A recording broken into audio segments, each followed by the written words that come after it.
Public speaking, my favorite thing. So if you guys are thinking there's gonna be something poetic or eloquent here, you should probably get a drink.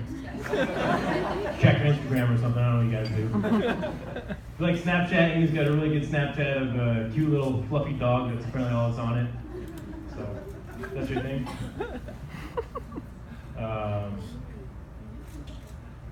Well, now I've at least shown my ignorance, or at least made you guys feel a little bad. Thank you all for coming. We've got a lot of people from all over the place here. We've got people from Virginia, Texas, London, Minnesota, all over the place. And then there's the rest of you guys that decided to make this day a little bit easier just by living closer and not having to deal with all those problems. So, thanks for that.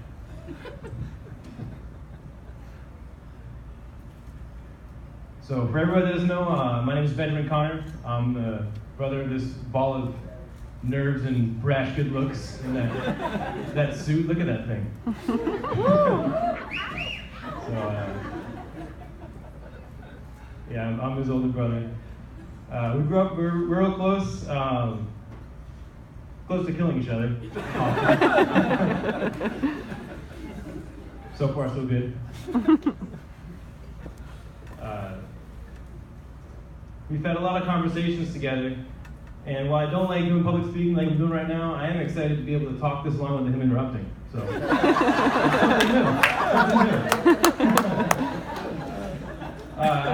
on a serious note, I'd like to take a second here to honor my parents. I know the ride to this point, it wasn't easier with any of us here, but you've both been a wonderful example of marriage to everyone around you, including your children, as evident today.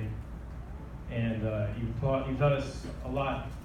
Fiscal responsibility, Dad. Always.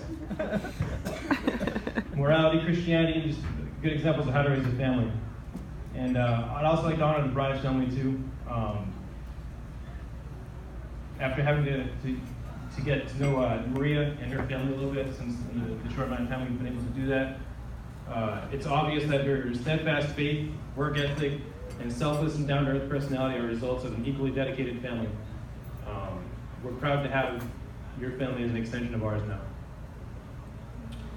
Back to Sam. So I know you guys are expecting a lot of embarrassing stories about Sam from over the years. You know, maybe about like how was a kid he cried during the Lion King Civil War reenactment for some reason at the Science Museum. I wouldn't say that. It'd be mean.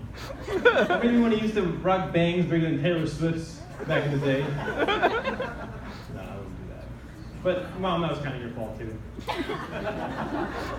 Or maybe when he forgot how putting sunscreen on your back does not mean you just slap a handful of lotion on your back. Unless you want a perfectly shaped, unburnt handprint on your back and an otherwise burnt back. What I can't recall about Sam is this: goofy sing-alongs on long trips, stupid raps that we made up all the time, teaming up with my sister during pillow fights. Sorry, Amy. Real thing. And I can recall one of the biggest qualities of this man: his spontaneous nature and obsession with finding the next adventure. I mean, that's just Sam. Gonna find something to do. I can remember circumnavigating our pond in a probably unsafe canoe, riding our bikes through thunderstorms at the beach, breaking off on our own and just go every vacation to do our own thing while our family was wondering where we were.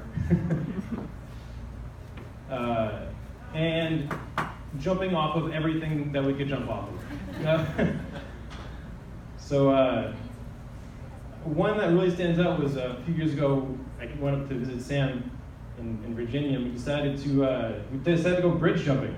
So for you guys that don't know what bridge jumping is, that's when you find a really big bridge with water below it that someone else has decided is safe, and you jump inside of it. Yeah. So for me, that's a pretty insane thing to do. So it took about 10 minutes to muster the courage to climb about 40 feet above the lake here and jump in it. And I eventually did it. And while I may be the older brother, when there's things like that, Sam can take the lead. That's usually Sam's specialty. Crazy things. Sam jumped in with no fear and encouraged me enough that I did it. And that's kind of Sam for you right there. He's a fearless jumper. Sometimes they don't go perfectly and you smack your head off the coffee table from jumping off the couch and get stitches. But that's a lesson, right?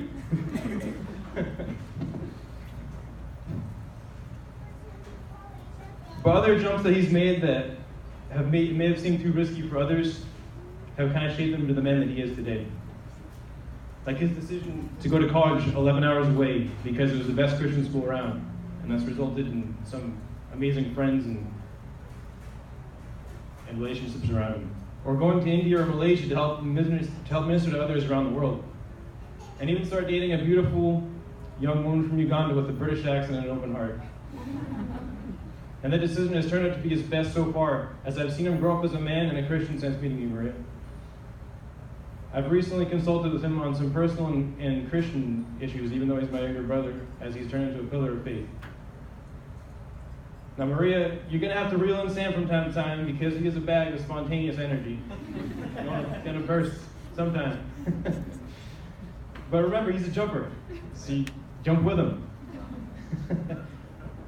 And like I discovered on that bridge one day, you'll discover that some of the best moments come from letting go and just enjoying the plunge. Sam, you've been a little brother and a best friend. You've got me to do many things I would have been too scared or considered too crazy to do myself, and has pushed me to help me try the stuff that I do now. You're a fearless leader and a role model, and I'm proud to be your brother. So, I love you, bro. I know you'll both be happy together, and another example of a godly marriage. So, ladies and gentlemen, if you would raise your glasses for a toast to the bride and groom, please.